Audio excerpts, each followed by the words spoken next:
Welcome to another episode of the Bites of Wisdom podcast. I am one of your hosts, John Balone. In this episode, Ossie and I discuss the previously taboo work topic, how organizations manage stress and burnout of their employees. We talk through the change in posture that many organizations had to make since the COVID pandemic, and talk through how parallel careers of high-stress individuals build that management into their day-to-day activities. If you're ready, we're ready. Let's roll. Tonight, we're going to touch on the topic of stress and burnout. I really feel, it's something that's prevalent in a lot of industries, but I want to focus a little bit on cybersecurity and stress and burnout because I think it's a growing problem. It's a big problem. It's something that I don't think gets talked about enough throughout the industry. I think with all the other challenges in cybersecurity, I feel like a lot of companies are probably brushing that aside because maybe they don't realize the potential impacts of it. Maybe the workers are just doing what they need to do and we're just getting by and they're not feeling the impact of it. But I think it's a really big problem that is definitely impacting individuals. And I think it needs to be talked about more. If we think back to just a few years ago, I think during the pandemic, I think that was at the point where everybody was talking about stress and burnout because everybody was going through it. And that's the thing. We're like, I'm just thinking in the time I've been professional in my life, we didn't really talk about that until the pandemic, right? Because exactly, you're right. Because so many people were sitting at home. Honestly, anxiety was already through the roof because this never happened before in anyone's lifetime that who could remember it, right? And yeah, we were all trying to work and make sure that our families didn't succumb to, COVID. It caused so much stress. And then at the end of all of that, that is when you started hearing about, burnout. And you started hearing about all these different stories of people who prior to that, you were just like, what the hell happened? Yeah. Like I said before, everybody was focused on it, senior leaders, mid-level managers, everybody was checking in on people. Everybody was concerned. Yep. Because everybody was feeling it. The problem is that now we've moved out of the pandemic. And for a lot of individuals, it's not in their face anymore. Right. They're not feeling it. So it's forgotten. We're all good now. But in information security and cybersecurity, it's still there. So we've gone from stress and burnout to the pandemic where everybody felt stress and burnout. And now a lot of people are back to normal, but the cybersecurity industry is still dealing with stress and burnout. So you particularly, John, I know that you're not currently in a sort of official cybersecurity role, but you've had previous roles in the cybersecurity industry and even roles that have been adjacent to cybersecurity. Yeah. So a lot of people think that the easy answer to this is, hey, just take some time off. Don't work as much, right? Right. But the problem is a lot more complex than that, especially in cybersecurity. There's a big talent shortage in the industry. The industry brings a lot of pressure, right? The dynamics of the industry where companies are doing the best they can to keep their employees, their information, their assets safe from malicious actors. And companies and senior managers are trying to keep their companies as profitable as possible. Right. So, and in these economic times, the impact of a breach can cause a lot of negative effects for a company, serious negative effects. And then you have the rapid advancement of technology and techniques. So, since the pandemic, or let's just say over the last, maybe take it back before the pandemic a few years, you yourself, John, have you seen any improvements or any particular companies or individuals that have taken a little bit of a different approach to deal with stress and burnout that you think has maybe had some success? Wow. Um, that's a hard one. So I do have to say that since the pandemic, since everyone had more of a focus on stress, burnout, and everyone was feeling it, it's definitely, at least in my organization, it hasn't, the acknowledgement of it hasn't gone away. Right. So, I think I see a lot all the time still about either learning and development or through my company's wellness programs mention these things, which before were never mentioned. Right. Keep an eye on all these things for you. So for me, it's still in the narrative of my workplace in a positive way, right? It's not something that is getting just pushed aside. But I do know of people at other organizations where um, the it was a fleeting moment, and then everyone felt it. They recognized it, but for them, their organization never actually did anything about it, Right. and they're still in that situation. Yeah, so that's what I mean when it's a hard one. I've seen both sides of it. So in the case of the people that I know in the organizations, they they ended up having just to change how they approach their own personal lives, right? How am I going to approach my job at work? Because now it might mean that they have to separate from the company. It might mean that they need to change roles inside the company. Um, but I think from a organization like adopting things to combat it, I've seen positive things where it's opportunities to take, was it more mental health leave, and it not being a negative connotation, right? And just being more acknowledging that there are, I say this in the past, but the paternity leave is now a thing, right? That Yeah. people take, and it's at least acknowledged and recognized and dealt with. But there are still so many people who, for one reason or another, aren't able to actually get in front of it, right? To stop it from happening. And that's where I think there isn't enough prevention still, because I still see people that are going 110, 120%. And honestly, they've been going 120% probably since before COVID. And Yeah. it happens. Like they get burned out and that's it. And they go and they end up, in some cases, it could be really bad where they do something that is horrible, or it could be something really good where they do have to make a significant change in their life, but it takes so long for them to even recognize that they need that. Yeah. So, one interesting thing is that you and I have been in this industry a while. And if you go back, maybe 15, I would say 15 plus years ago, nobody talked about mental Nobody. health, Nobody. right? So that is a big positive. That is front and center. But when I think about cybersecurity, yeah, it's talked about throughout the company, but it's such a bigger problem than that. And I mean, you mentioned, work-life balance. I think that's incredibly important. As a leader myself, that is probably the most important aspect of it, because you can't wait for your leadership or your company to necessarily care about you. You have to put that in your own hands. You have to have that balance. Now, you may be at a company where they do care about you and they are trying and they're trying different programs and doing different things. But ultimately, you take the lead on that as an individual and make sure that you're trying as best you can. Now, listen, granted, a lot of those things I mentioned before, talent shortages, economic pressures, if you care about your career and your position, you're going to care and you're going to want to do the right thing. You're going to want to try to make sure that Right. your company's safe. So the dynamics of it is, it's not as easy as just flipping a switch and saying, I need more work-life balance, Yeah. because it's not that simple. Talent shortages, trying to find qualified people, companies, may take an approach where they're hiring individuals that are not necessarily SMEs in the field and training them up to try to build up try to combat the talent shortage and try to build up the pool of people that you have. So you're not running thinly staffed all the time.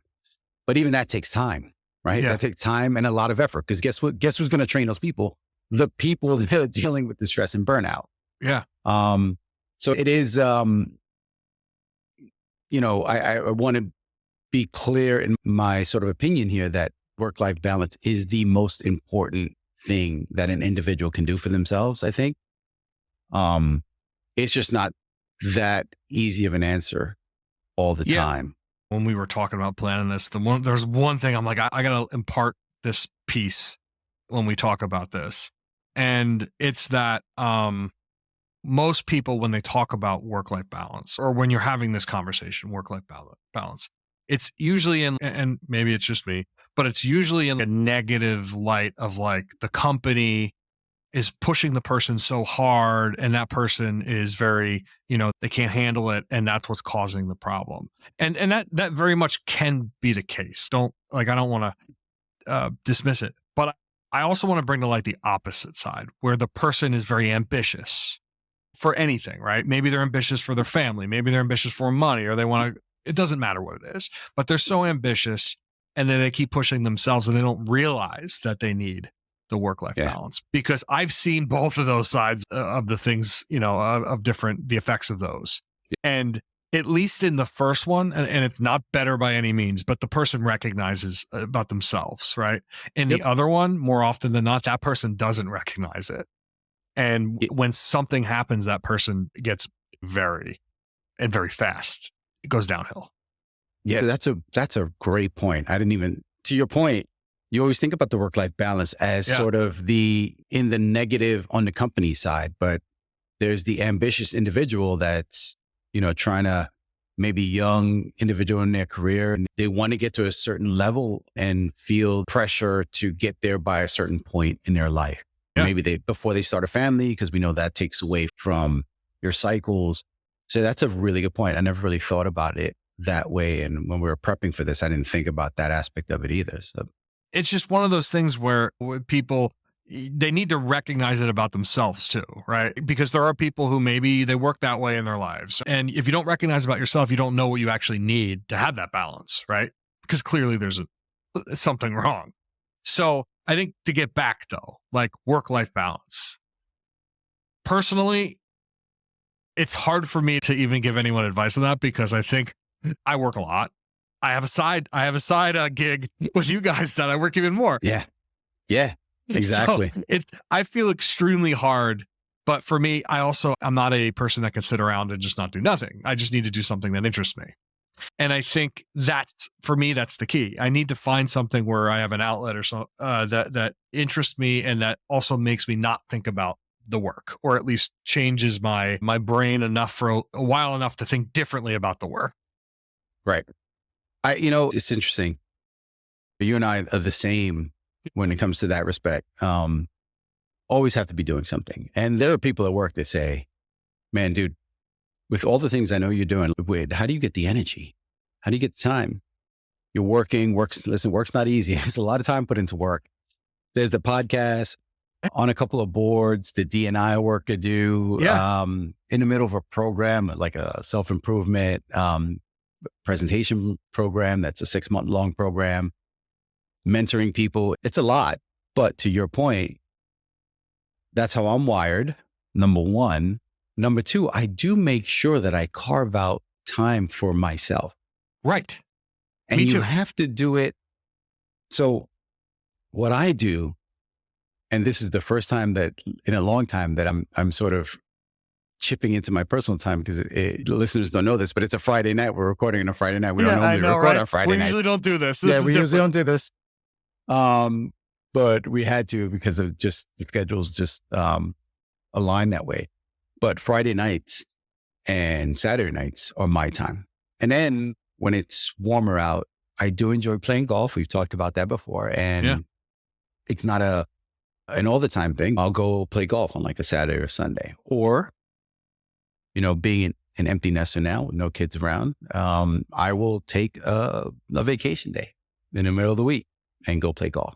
So I do find a way to kind of slot in the things that are just going to keep me sane. But that's the key to it, right? That's finding the thing that works for you and making sure you do that. And some of that is scheduled. Some of it, random golf in the middle of the week is not scheduled, but making that time. It's important. So I think the hard thing, so I think the hard thing about the work-life balance part for anyone, you know, for that discussion is it entirely depends on who's asking, the context of the conversation, who you're talking about.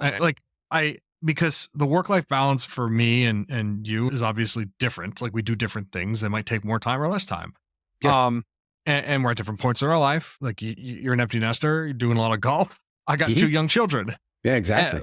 But for me, like I like playing with my kids, right? Like that's it for me. So, and I know other people who don't have children, but for them, they like traveling more.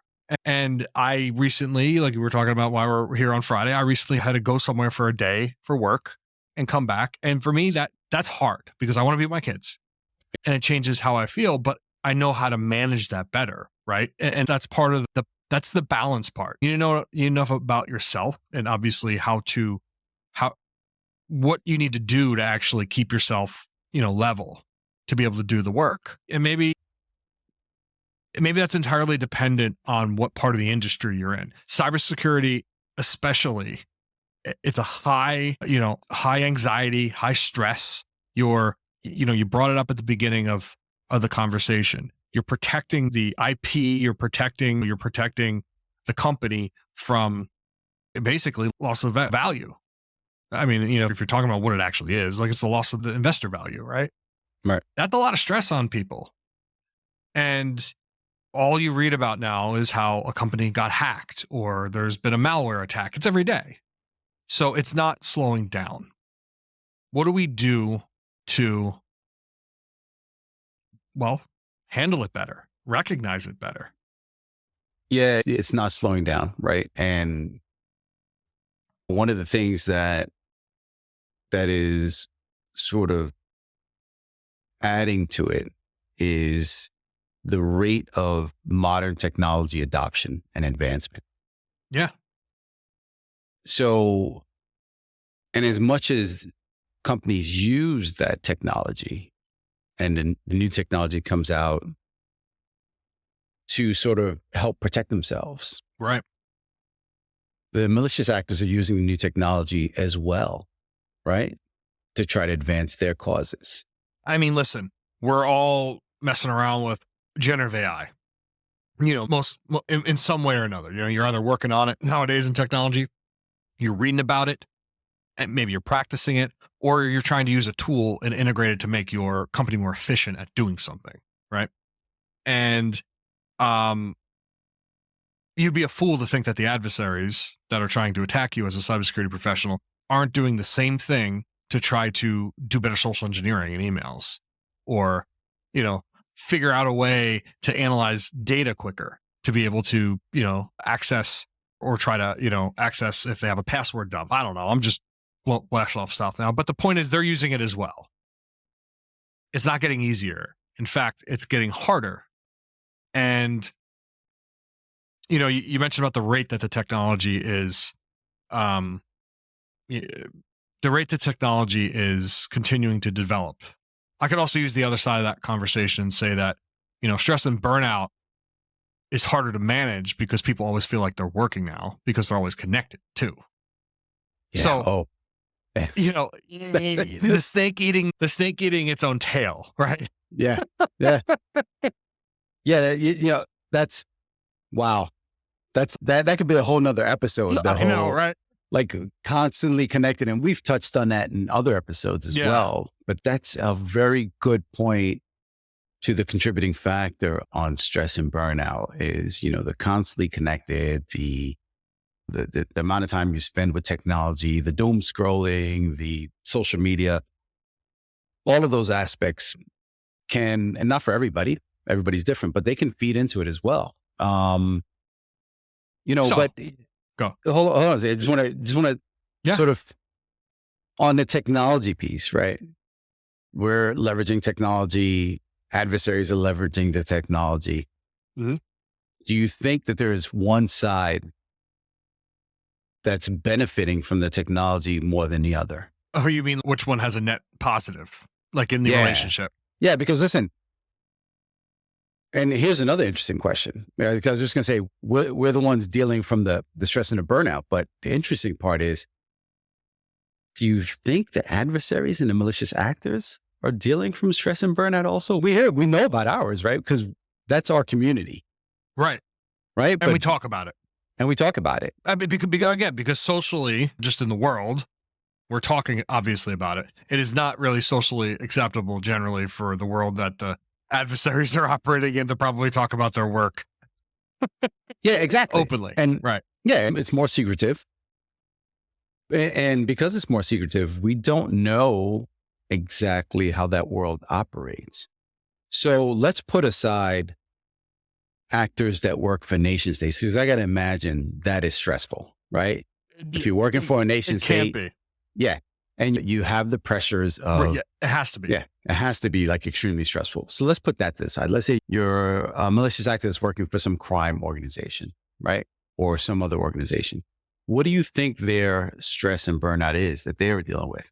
And that sort of weaves into the question of who's benefiting more from the technology. Because when I started formulating that question, I just assumed that we're the ones dealing with the stress and burnout. So that the modern technology advancements might not be benefiting us as much as they're benefiting malicious actors. But if we're both dealing from stress and burnout, then maybe it's a zero-sum game. Maybe we're both sides are dealing with the same amount of sort of stress. And maybe nobody's benefiting from it more than the other. I mean, and I don't know if that question made sense. It does, but there's so many layers of that you could answer. You could start with the answer of, capitalism eventually pays people more, and ultimately it is a zero-sum game because the other people are blah, blah, blah, right? But let's approach it from like the technology. Is the technology at this point, is it making it easier for adversaries to have versus like us using it? I think probably yes. And my basis for that is simply practically right now in my life, I don't use generative AI for a lot of things. I mean, I use it for some things, and I know for years that people have been using these technologies for phishing email attacks and things like that. And some of the small things that I've seen it do, generating code and doing analytical problems and answering problems, analyzing data, right? Being able to drop data in and have it analyze it. Hell, build a fucking website from an image. All of that stuff. Yes, I see the value there, but I haven't personally used it for a lot of that. Right. I've seen it be used on the adversary side. So I think up until now, yes, it's probably a net positive for the adversaries.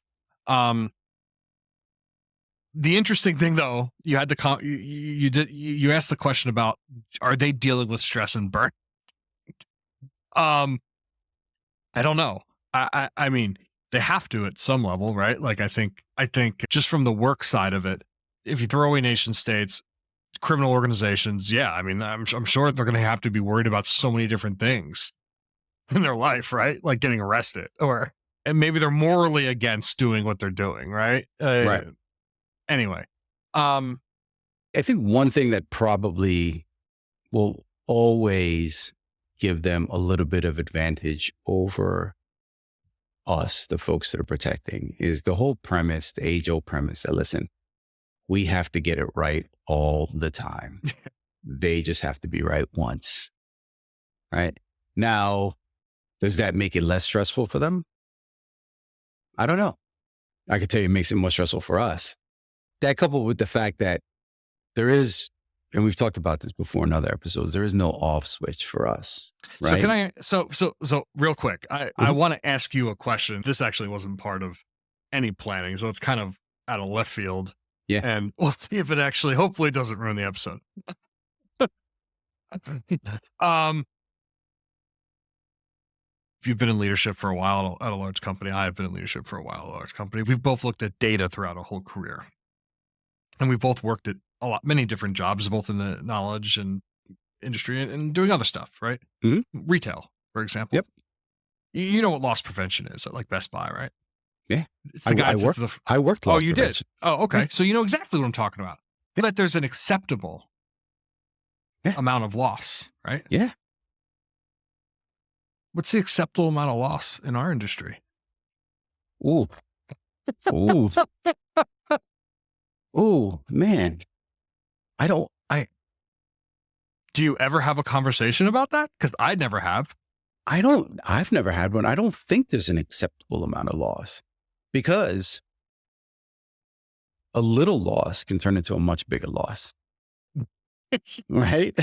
Well, what is little in the, when you're talking about IP or reputational harm? Right. Listen, a malicious actor gets a hold of some information that on its own cannot give them immediate access, but Sure.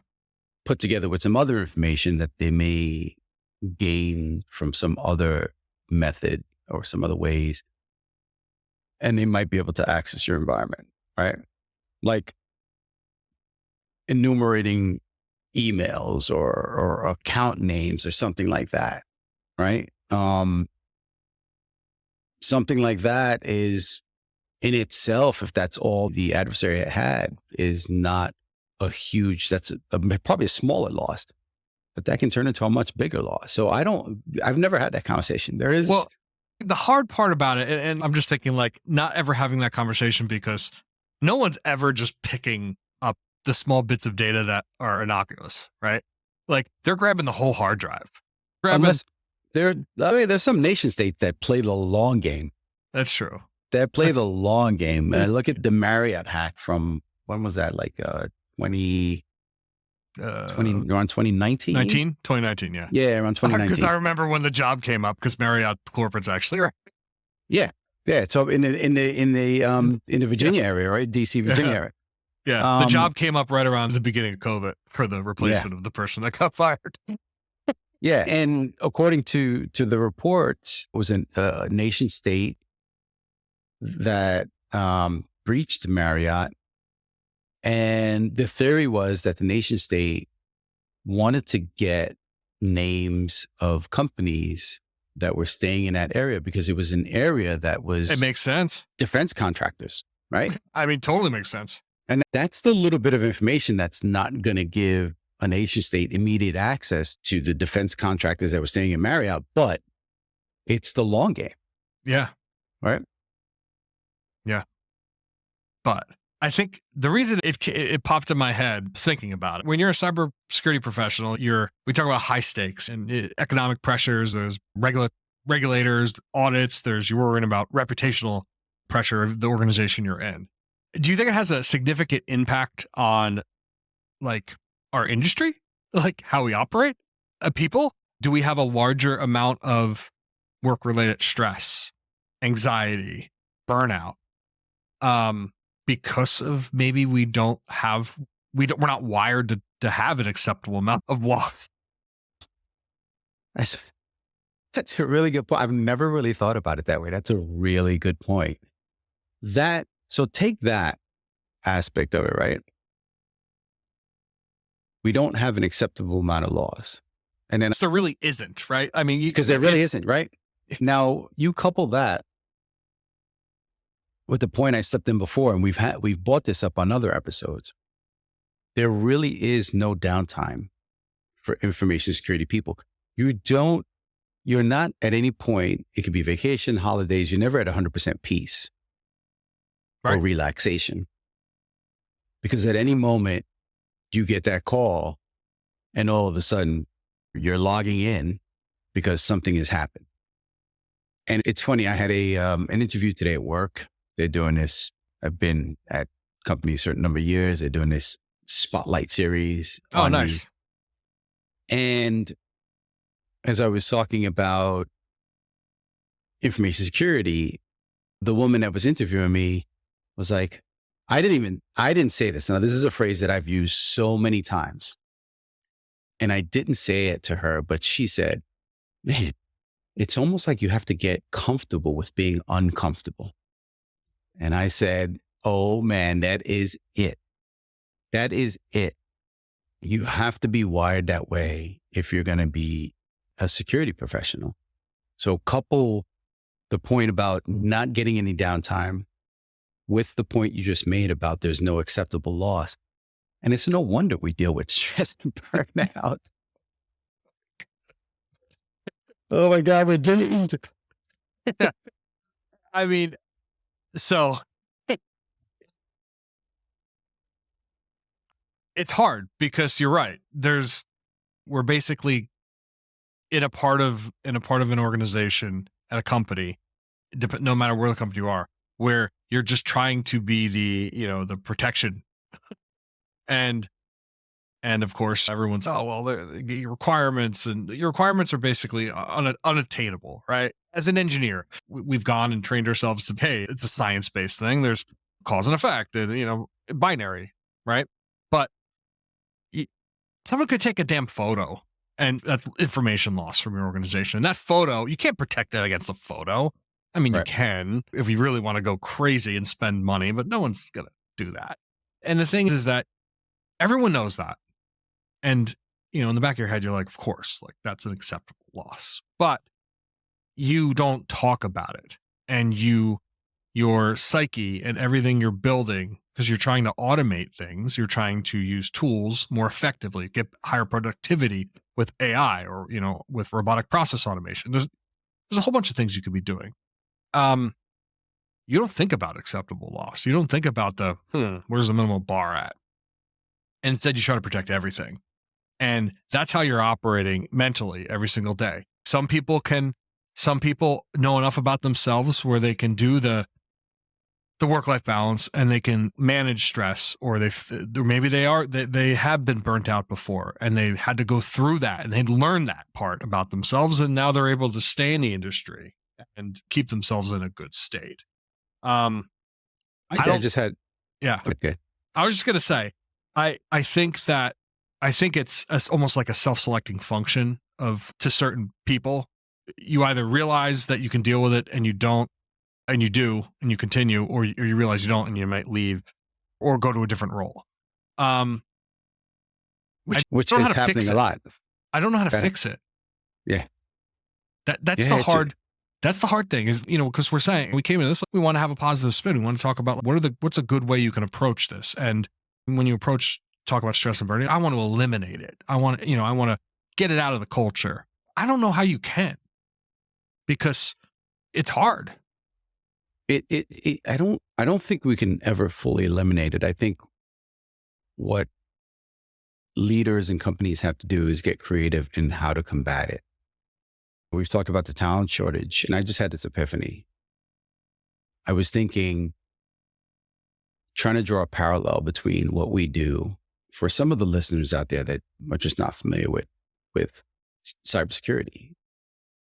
If you can imagine other jobs, like I just thought of 3 jobs that are pretty high pressure. EMT. Yeah. Right? Police officer. Yep. Firefighter. Yeah. Cybersecurity is like all 3. Yeah. Wrapped into one. If you take the functionality of what each of those do, putting out fires, responding immediately to try to immediately mitigate a problem, a solution. Police officers, they're in protective mode, serving as the gatekeepers for making sure that people abide by the law. And then EMTs, again, trying to called upon in life-saving situations to try to save a life or try to prevent times of the essence. Yeah. So you wrap all 3 of those up, and that's cybersecurity. So my epiphany is that's only one part of it, but yeah. Yeah. Yeah, right. Yeah. My epiphany was, we already have a talent shortage. That's where we need to go. We need to go to cops, firefighters, and EMTs or doctors to try to pull them into the industry. Listen, I know some people are probably gonna be like, oh, well, you're comparing cybersecurity people to firefighters. You're not. You're talking about the mental state of that person. No, I'm talking about not what the they mental do. aspect. Yeah, I'm not equating what we do as cybersecurity professionals with saving a life. There's no comparison, right? I'm talking about the mental aspect of drawing parallels between how each of those positions can have a mental drain on you. And I think what do they do? So in the mental space for those three positions, because they're just different, they're different aspects. What do we do for those jobs currently? Right. I mean, maybe it's something you can apply to cybersecurity professionals as well, right? Like when there's something like a officer involved shooting, doesn't matter what it is, right? But they take that officer and they put them on leave, or at least that's what I'm told. I don't. Yep. Luckily, I haven't had anyone in my life that has had that. Yeah.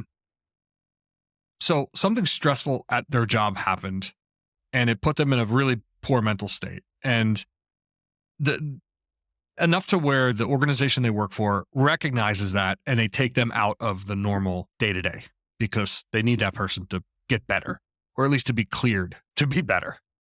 Right. Can we It- can we take something like that and apply it? Yeah, listen, that's a great idea, right? There are ways to do this. I think we just have to get creative as an industry. Even you look at police officers, I'm not sure about EMTs, but like police officers and firemen, firefighters, they work maybe a few more hours in a day, but I think they're like, a lot of them are 3-4 days on and then 3 or 4 days off. Yeah. They get more time off to recuperate. That's another way to maybe continuous time off. Yes. Right. Yeah. Yeah. Right. Where they're typically not called in and they're not available. But I think that's because, again, the organization has recognized that having someone in that high stress situation and having them be in a role for 12 hours straight, a shift, and Right. asking them to do that day over day, you need to give them more time off. Yeah, absolutely. I think this is also, you know, again, and I'm beating a dead horse with the talent shortage, but it's part of the problem where you have people that are looking at the cybersecurity industry and saying, I'm interested in that. Now, a lot of people are coming from tech jobs. A lot of people are coming from non-tech jobs. Listen, there might be a good percentage of those people that are coming in for the job security, because information security is cybersecurity is not going anywhere. It's a lot of jobs are open, talent shortage. You can come in there and probably have a job for a very long time. And it continues to evolve. So you're always going Exactly. to be in a situation where you can grow your career. Yes. But there has to be a point, and I'd love to see some numbers on this. I've never seen any stats on the influx of individuals into cybersecurity and how and if those numbers are tailing off because people are of the opinion that it's too stressful.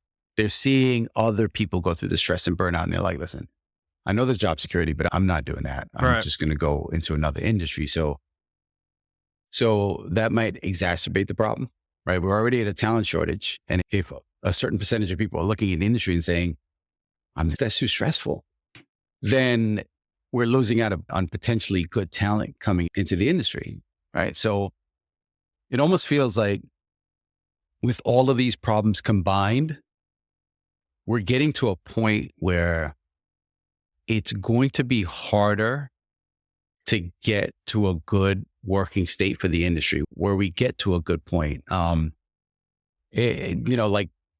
global warming there's going to be a tipping point where coming back and recovering from global warming is probably going to be impossible if we don't start doing things now. And I sort of feel that way with information security.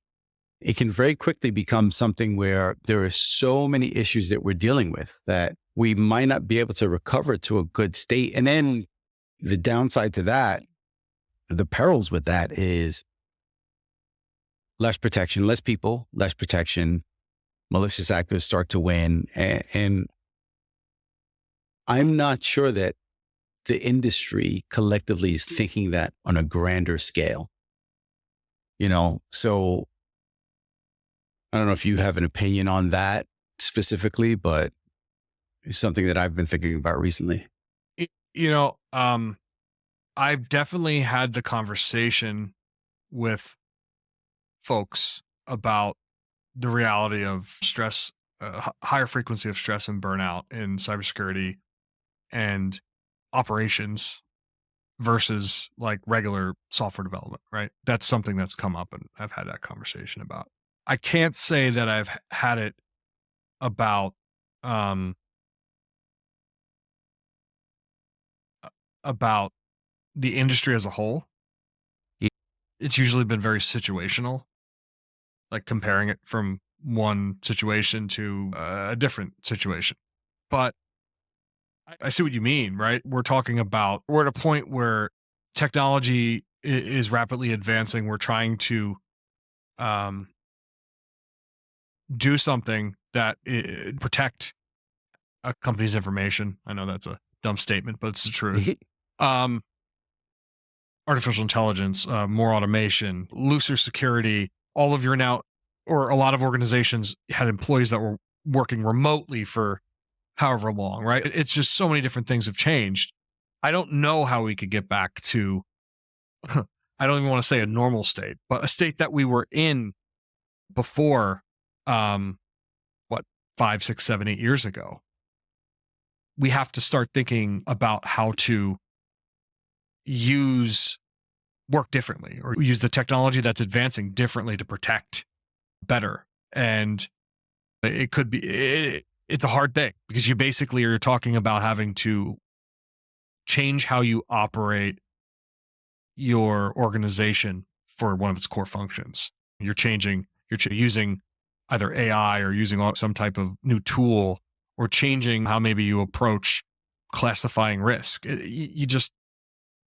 It's a hard conversation to have, and it's even harder to implement. I don't know how we do it. It's a lot of organizations are going to have to go through this. Or Yeah, hell, they're probably going through it now. yeah, they are. I think there's probably a good percentage of organizations out there that don't realize that they're going through it, right? Because individuals will suffer in silence. And like you said, when you were talking about the motivated, ambitious individual that's driven, they just keep going and they don't realize that they're suffering from burnout and underlying stress issues. Never mind, we haven't even tapped into the actual health issues that come out of stress and burnout. We just talked about the mental aspect, not the the physical health issues that come from it. That's a whole nother episode. But as we're coming to time, we started doing this a few weeks ago where we save a couple of minutes at the end for one of us to have the final word. And we're going to do a little bit differently tonight, right? One of us has to pick the final word. Who's going to do the final word? And I'm the one to pick. So I think I'm going to take the final word, and I haven't done one yet. I can't think of any other reason, but I haven't done one yet. So if I have to sort of take a minute to summarize what we talked about, or just get my final piece as a leader, one of the ways that I like to define myself as a leader is leading with empathy and being considerate of individuals. And I said earlier in the episode when we started, it's primarily on the individual. You can't leave it up to your company or up to your leadership to determine that work-life balance. Whether it's you putting the pressure on yourself because you're ambitious, or whether it's the nature of your job, you have to find that balance. You have to find a thing that works for you. Sometimes that requires having hard conversations with the people you work for because you need that time. But the onus is not solely on the individual. As a leader, and I can't change the industry, but I know what I can do as a leader. And what I can do is keep top of mind the things that we're all going through as cybersecurity professionals and the stress and the burnout, and make sure that I try to implement at a smaller scale, at a smaller level, ways to provide the people that work for me relief. Also, I have to put forth a little bit of extra effort to make sure that I'm in tune with the people that are in my organization, to make sure I'm on the lookout and being aware for any possible signs of burnout. And you have to keep the channels of communications open. You have to put that, and listen, if you're working in a large organization, you can't speak to every individual. You can sort of scan and make sure you keep an eye on things. And there's some symptoms that you see out there. But I also am a strong believer of tone from the top. And you might have TLs or managers that report into you. You have to make sure that they're taking the same approach as well. Make it mandatory. Make sure they're keeping in touch with their individuals and being aware of any signs. And when you see them, either act on them or bring it back to me and let's discuss it and let's see what we can do to try to provide some relief for those individuals. So as much as I don't have answers for the industry as a whole on how we combat this, I know we can try to chip away on an individual, personal, one-to-one, or as a leader, one-to-many level. And that's how I commit to battling this stress and burnout issue. And that's the final word. Thank you for listening to another episode of our podcast. To support us, please subscribe on LinkedIn, Apple, Spotify, and YouTube. We love feedback. You can reach us at feedback@biteswisdom.com. Until next time, stay curious.